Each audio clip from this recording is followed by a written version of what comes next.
Welcome the Chief Executive Officer of Zipnosis, Jon Pearce. What an inspiring and exciting morning. Thank you, everybody, for being here.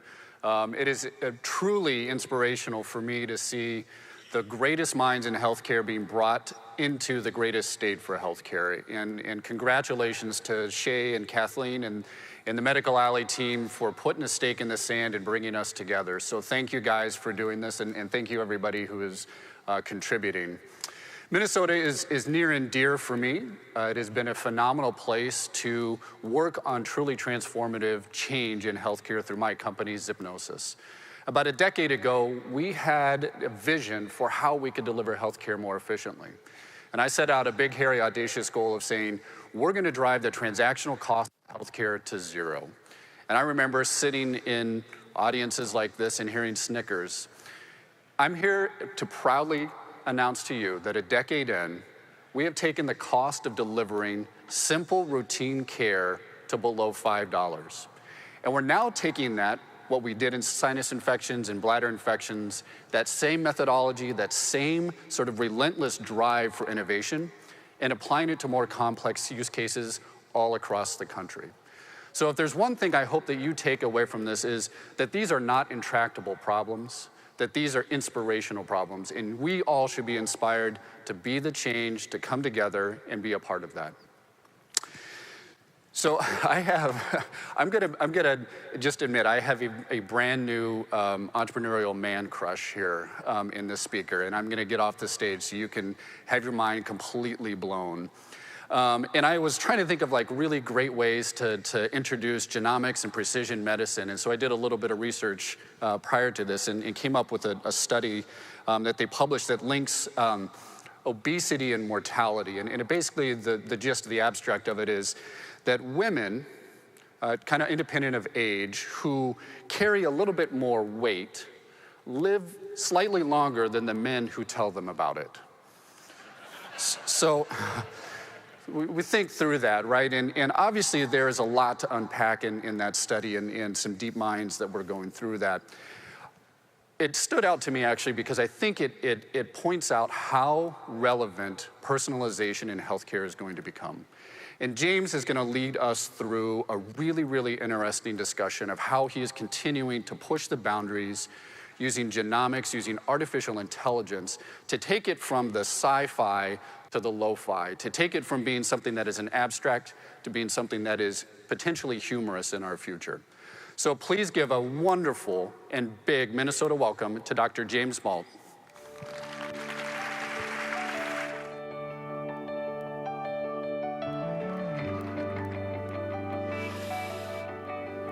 Good morning. Ooh, that's a little hot. That's an exciting time. This is a great forum to really live the next moment, the next profound moment, if you will, in healthcare. So let's start a bit of a journey.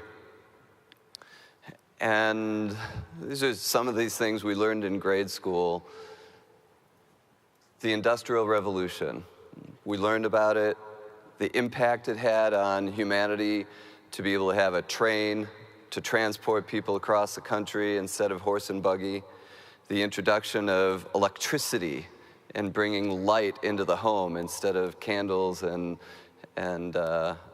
oil-burning lamps. I mean, just when you think about it, it was a monumental leap in what could be delivered and productivity by humans all over the world. Most of us in this room have actually lived through the next big thing in human existence, which is the computer revolution. Most of us can probably remember the days before we all had smartphones and could talk to each other. We had to actually arrange for a meeting place when a family went to an amusement park. We're all going to meet at noon at a certain place. Now you don't have to do that. We all have our smartphones. And the communication between human beings is fluid. And the access to information is at our fingertips. The next big thing is really the cognitive revolution. The cognitive revolution means that all this information that's flying about is going to get refined. It's going to get reduced to actionable information. And as it relates to healthcare, this is about to be literally one of the most profound moments in the history of healthcare, on par with the introduction of anesthesia 150 years ago, the introduction of antibiotics and immunizations just a little over 100 years ago. In fact, in the last 100 years, the only big, profound moment in healthcare has interestingly been the introduction of Lipitor, which has dramatically reduced the overall incidence of stroke and heart attack on a worldwide basis, and cholesterol control. We will look back 10 years from now, 50 years from now, and 100 years from now, and recognize this next decade as one of the most profound moments in line with these other events in history, and that is precision healthcare. And there's a lot of different words for this, a lot of different descriptors: artificial intelligence, predictive analytics, but I'm going to show you what this, regardless of the vernacular, what this all is boiling down to, and why it is and will be so profound. So let's take you on a kind of a, I guess, mea culpa. We're pretty proud of our healthcare system today. We call it modern healthcare. But the reality is it could be a whole lot better. We have smartphones. We have smart homes. We now have smart cars. But the practice of medicine, in all truth, is just not all that smart. We see patients on a very haphazard basis. When we do see them, it's pretty much one size fits all. You have high blood pressure, we're going to give you this medication, and cross our fingers, let's hope it works. Because this is called trial and error. If it doesn't work, come back in 6 months, we'll try something else and hope that that works. And sadly, we lack and have lacked historically the data and the intelligence to really advance the state of the art to where it hopefully can be. The consequence of our current unintelligent practice is that our healthcare system itself is the third leading cause of death in the United States. That's the reality, and the truth is this is probably extremely underreported, but about 500,000 people a year die as a result of our own delivery of care and the mistakes associated with it. And interesting, that's 2 jumbo jets per day that would be crashing. Now that would raise a lot of concern, in our country if we had 2 jumbo jets crashing every day. But we seem to be okay for the moment with this happening in our healthcare system.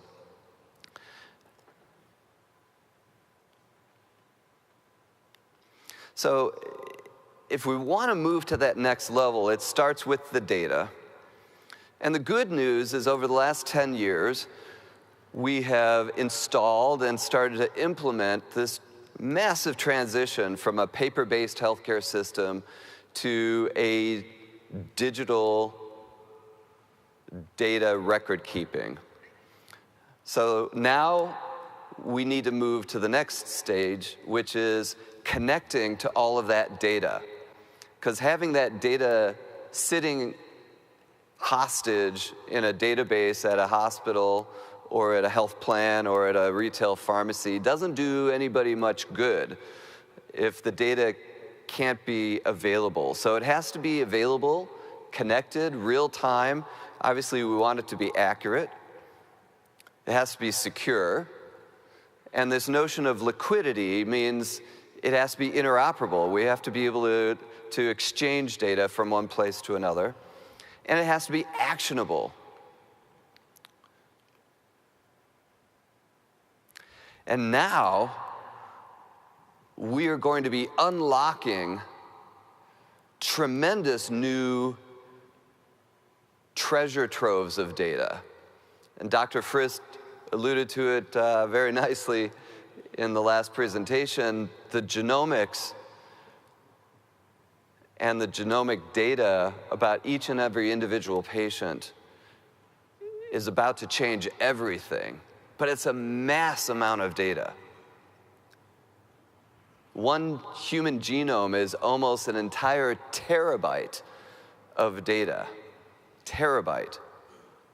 And now we have wearable sensors that are spewing out data, and digital therapeutics.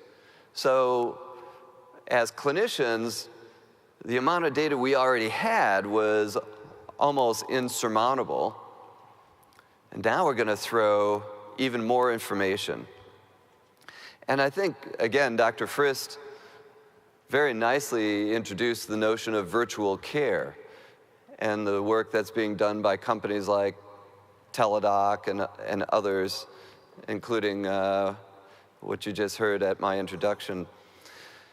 Doctors know that we're going to be spending less and less time seeing patients face to face, because with this kind of digital technology and connectivity, we should be able to bring healthcare to the patient instead of the patient having to come to healthcare. So we know that technology and sensors and mobile apps and wearables are going to dramatically change the setting on which healthcare is delivered and how that information is seen and digested. So I'm a heart and lung transplant surgeon by training. I was the director of an intensive care unit such as this for many years. Look at all these instruments in the intensive care unit, in the operating room. Even the wearable sensors now that's going to be just spewing millions of pieces of data. In fact, in this calculation, the average individual ICU patient is generating almost 1 million pieces of data per hour in the intensive care unit. Please raise your hand if you or someone you know can interpret 1 million pieces of data per hour. Anybody? No, I mean, it's a setup. It's a setup for failure. Nurses and doctors, anesthesiologists, they couldn't possibly pay attention to that stream of information. So we're actually practicing medicine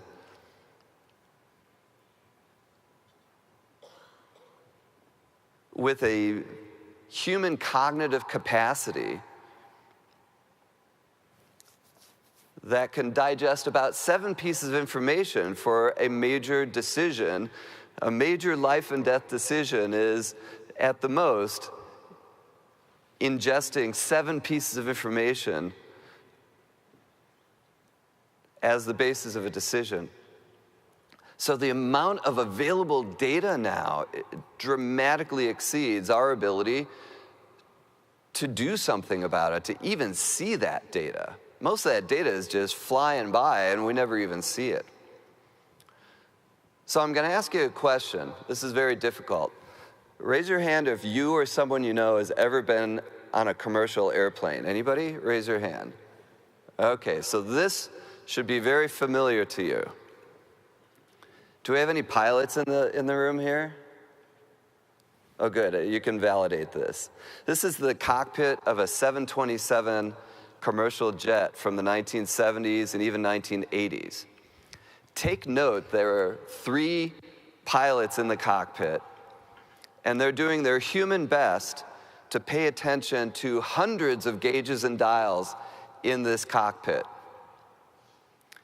In the 1970s and 80s, the ratio of major commercial airline tragedies to flights was 1 out of 1 million flights.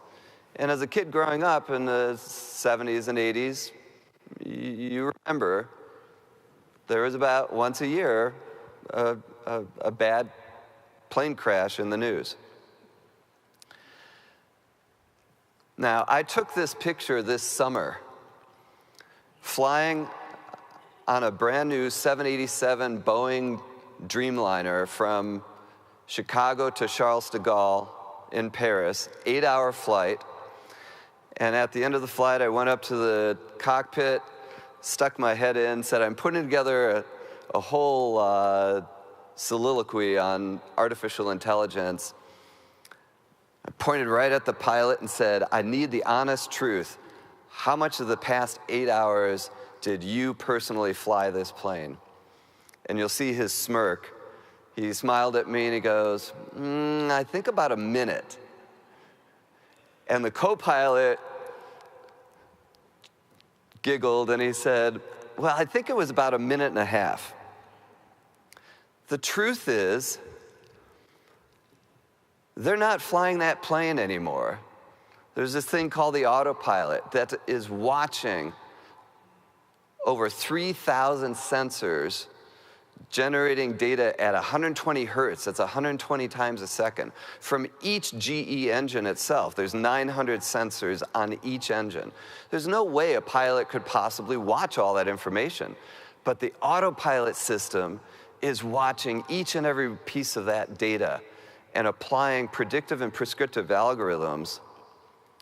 And notice all those gauges and dials are pretty much reduced down to a single display.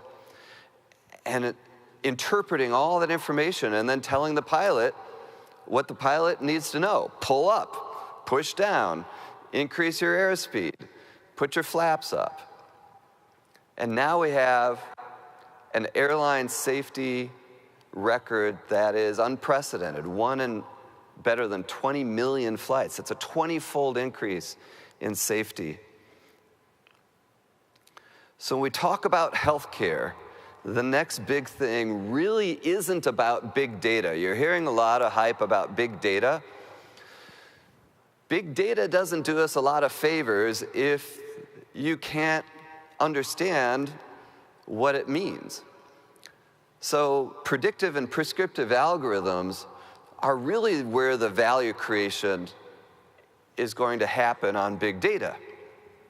And the ability to transform all that data into meaningful, actionable information, according to Harvard Business Review, has the potential, when fully applied across every dimension of healthcare, of saving about $750 billion per year out of our healthcare system. And not to mention saving tens of millions of lives along the way. So for the next few minutes, I'm going to show you vivid examples of how this is already happening in huge terms. So just to review, where we've been living is in a practice that is fundamentally hindsight. Patients crash, bad things happen, trial and error.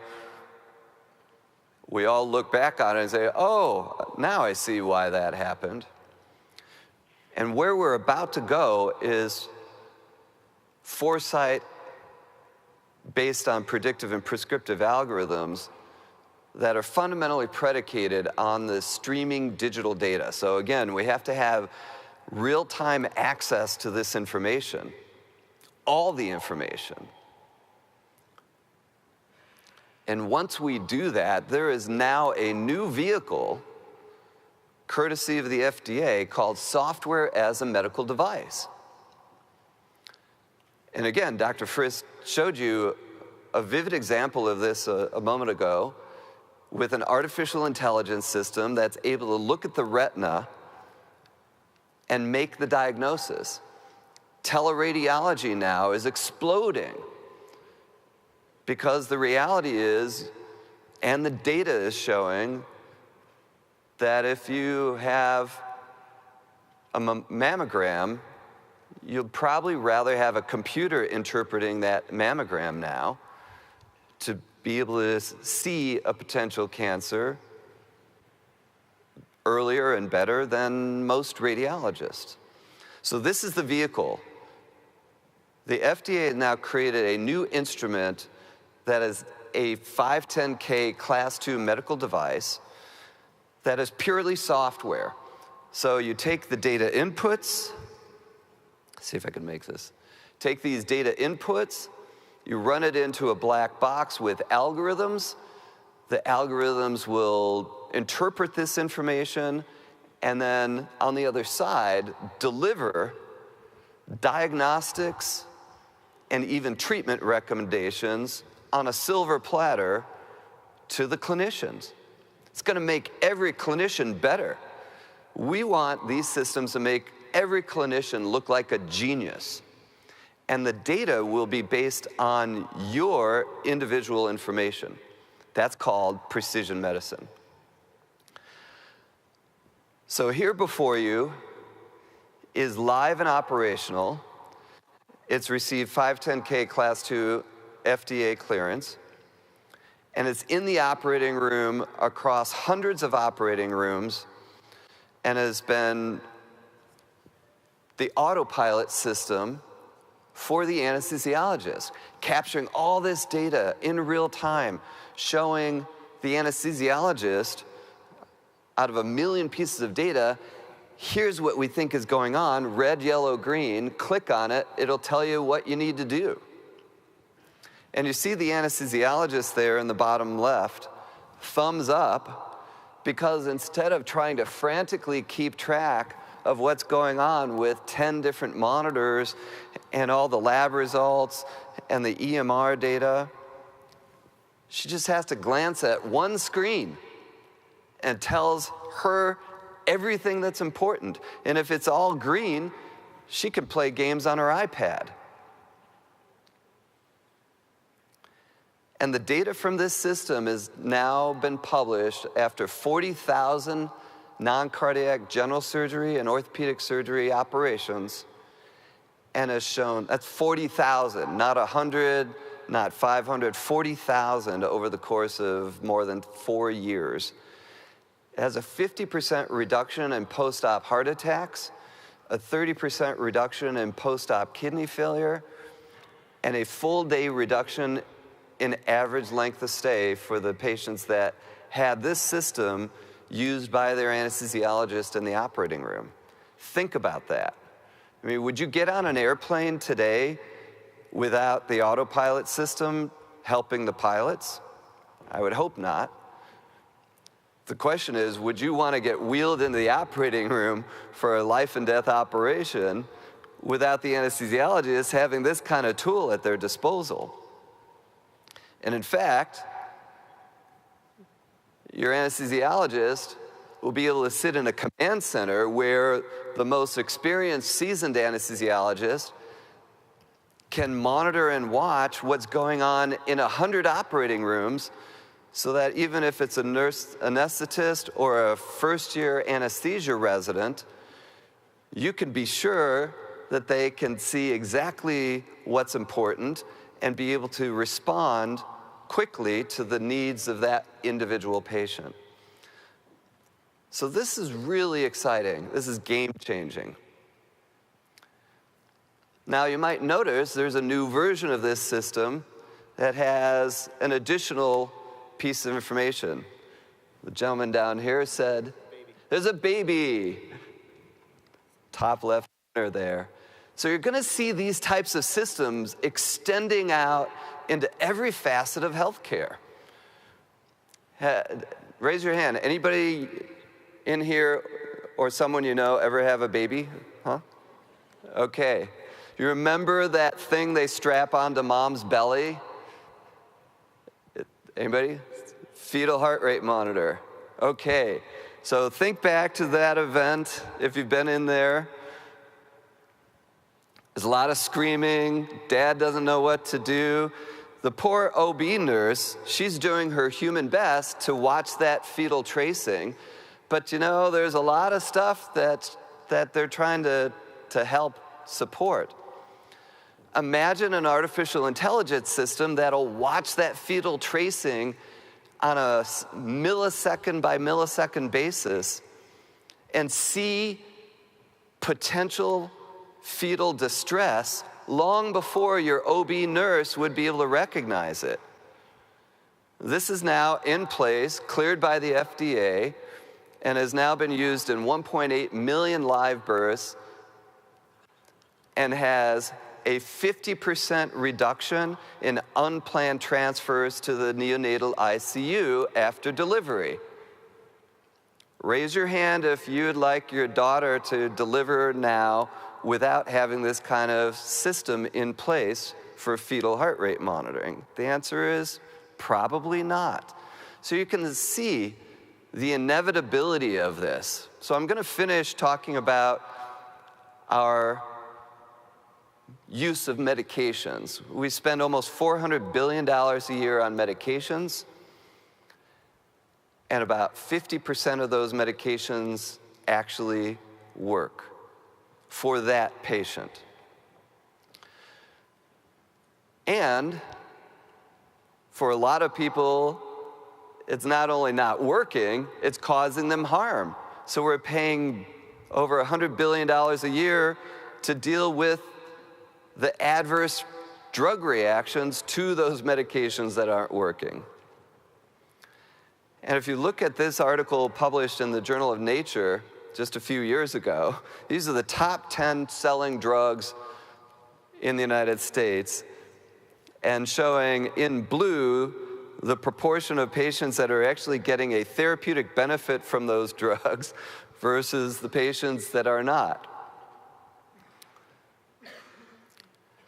A lot of this has to do with the fact that we are unique individuals with unique genetic composition, and now there's something called pharmacogenomics that specifically delivers what medications make sense for each individual patient based on their genomics.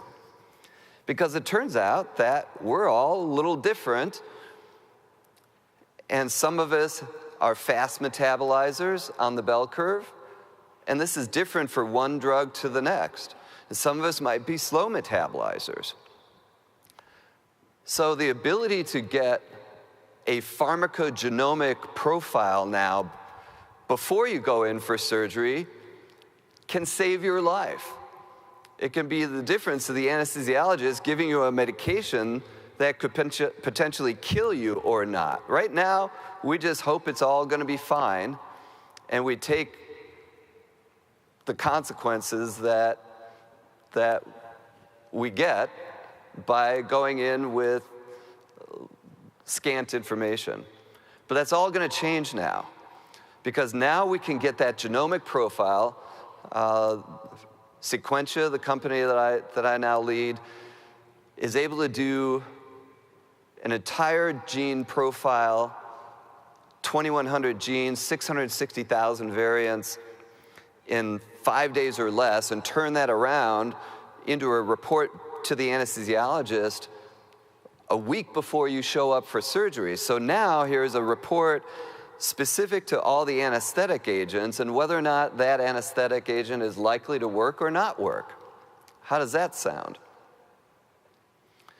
And then imagine other drugs that you might take, and once we decide whether or not that drug is likely to work, we're going to put a little sticker on you, and that sticker is going to then measure and monitor the effectiveness of that drug.